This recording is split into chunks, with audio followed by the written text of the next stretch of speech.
Thiary Mbor Info le Minoir du Mbor ñu ngi leen di nuyu di leen siyaaraat bu baax di ñaanal ñëpp ñu am tawfeex xam naa dañuy ñëw ci information bi rek muy lu doy waar di kenn koo xam ne ab soxna la di góorgóorlu ba taxawal li nga xam moom mooy ab magasin di fa jaay ay yére Samba Boy yi nag daal di fay dugg daal di daj ci li nga xam moom mooy place boobu jël yére yëpp daal di koy yóbbu loolu nag mi ngi nekk guddik juróomi fan jàpp juróom-benn muy 5 octobre jàpp le 6 ci guddi googu daal ci lañ ko def xam naa ñi ngi ak soxna si nga xam ne moom moomoon place boobu soxna si ñu ngi lay nuyu. nga fàttali ñu tur bi. Khady Sow laa tudd Khady Sow.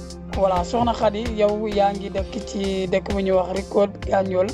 moo bokk ci commune bu Ndiabène Gandiol. yow sa place dañu koo daaj ci guddig bi di 5 octobre 2025 jàpp 6 loolu ndax man nga ñu cee dikkalaat nu mu demee. waaw place bi de dem ñu jël fa ay jasineer.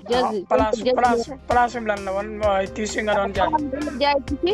damay jaay tissu ak ay yére xale ak ay yére xale góor yi mooy cargo yi ak robe jigéen yi coton yi loolu lay jaay. lañ fa jël am na luñ fa bàyyi wala dañoo jël lépp place bi. am na luñ fa bàyyi. yëgoo ci woon dara. déedéet dëgg ci woon dara boobu maa ngi mu ki may jaayal moo wootee suuf mu ne ma yaay daj naa sama place bi daj nañ. moom mu xëy si noonu rek gis na daj nañ place bi. waaw après ñu delloo buntu bi dem. amul ay topp yoo xam ne jot nañ koo topp. daa nag ci kaw tali. ndax am nañ yaakaar ne ñoom dañoo yoroon oto wala dañoo yoroon saret wala dañ doon dox yanu ko. ñoo xamul ni ñu yoree de. place bi dafa sësoog tali bi wala. waaw jege na tali bi dafa sës tali bi. waaw ndax yéen dafa am sàcc yu mel noonu dafa am mas di am wala. déedéet man de loolu de man mosuma ko dégg foofu wala yàgg na man ba ma commencé jaay foofu ba tey moom gisuma benn sàcc bu ko dugg. yow ñaata at a ngi nii ngay jaay foofu. am naa fa ay 8 ans yooyu. place bi nga luyee ko jël si xaalis jënd ay matériel yére yu mel noonu daal di koy chargé woon toog di liggéey. waaw jël nañ fa gold ay gold. waaw jël nañ fa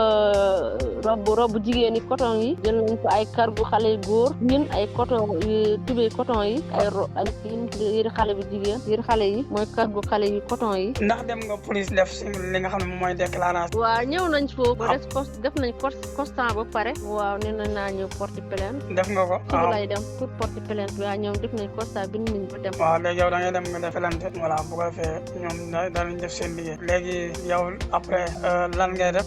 métti na moom ndax. instant bi ku ne xam na xale yi ñuy ubbi école. damaa jëndoon bagage ba teg jënd samay saag ak samay xale. jaay am ci dara jàppale sama xale yi waaye jël nañ ko de yàlla baax. ndax monsieur le maire yëg na ne loolu xew na fa. déedéet man de wax guma ko dara man dama naaji ñëw wax guma ko dara.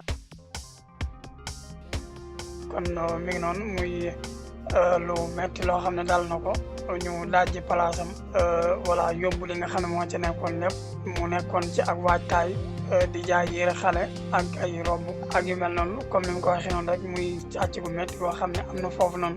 kon soxna si xam naa ñi lay ñaanal suñu borom bi nit li nga xam ne moom lañ ñoom ñoo fa duggoon ba yow nga mën a jotaat li nga xam ne moom mooy sa alal.